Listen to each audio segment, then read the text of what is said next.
Hello students, 11th physics में आपका स्वागत है। एक फिर क्वेश्चन के साथ में question number 33 and 34। Position of the particle at time t हमको रिप्रेजेंट है x equals to AT plus BT square equation से। हमारे पास में एक इक्वेशन दे रखी है x equals to AT plus BT square, ऐसे कोई इक्वेशन दे रखी है। अब आपको a और b की डायमेंशंस पता करनी है।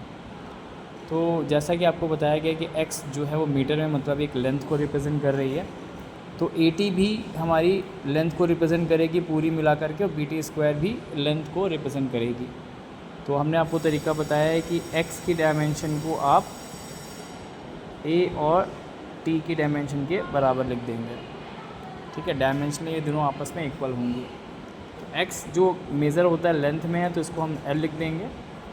a की डायमेंशन आपको पता करनी है, और टाइम t जो है वो टाइम है स्मॉल t, तो उसको हम कैपिटल T लिख देंगे। ये t डिवाइड में भेज देंगे।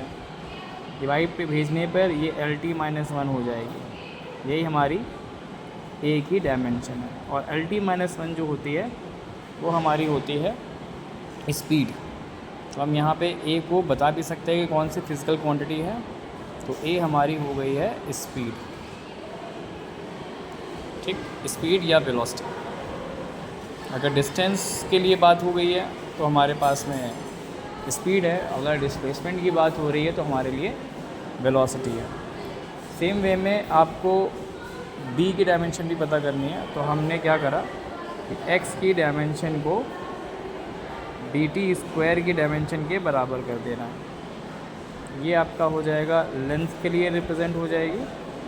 b की निकालनी है, इस t स्क्वायर को आप कैपिटल T स्क्वायर ऐसे डायमेंशन के फॉर्मूले में रख देंगे। इसको डिवाइड करेंगे तो आपको मिल जाएगी b की डायमेंशन। डिवाइड करने पर ये पावर ऊपर माइनस में चली जाएगी। तो ये बच्चों LT-2 जो है वो आपका मीटर पर सेकेंड स्क्वायर यानी कि एक्सेलरेशन के लिए रिप्रेजेंट हो रही है। तो b जो फिज़िकल क्वांटिटी है वो हो सकती है एक्सेलरेशन।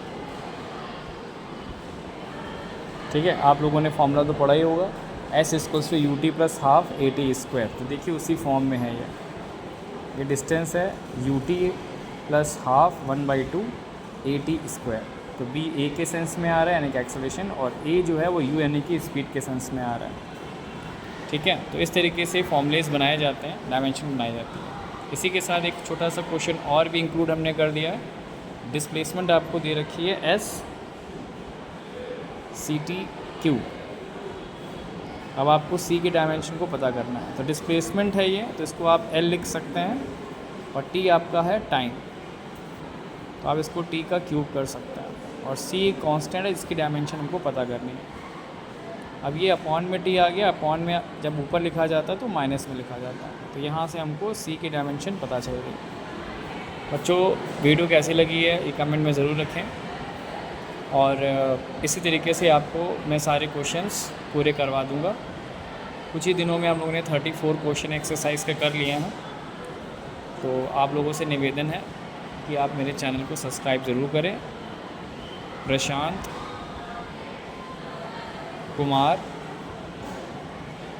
ये मेरा नाम है, और M.P 2120 ये आप मेरे चैनल का नंबर है।